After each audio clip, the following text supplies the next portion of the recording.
యాక్చువల్గా ఫస్ట్ నుంచి నేను పవన్ కళ్యాణ్కి పెద్ద ఫ్యాన్.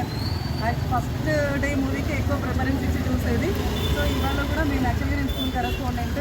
మా బాబు నిన్న నుండి అంటున్నాడు మా మూవీకి వెళ్దాం అంటే నైట్ టికెట్ బుక్ చేసేసుకొని యాక్చువల్గా ఎంత బిజీ షెడ్యూల్ ఉన్నా కానీ తన కోసం నేను పవన్ కళ్యాణ్ బిగ్ ఫ్యాన్ కాబట్టి తప్పకుండా మా పిల్లలు తీసుకొని చూసి వద్దామని తీసుకొని వచ్చాను.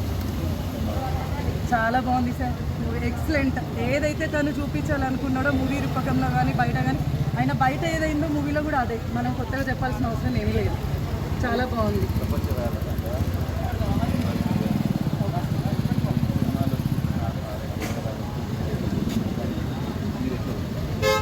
సార్. ఇప్పుడు ఏ హిందూ అయినా ముస్లిం అయినా క్రిస్టియన్ అయినా అన్నీ కూడా ఈక్వల్ అనేది ఒక మన దేశంలోనే చూస్తున్నాం.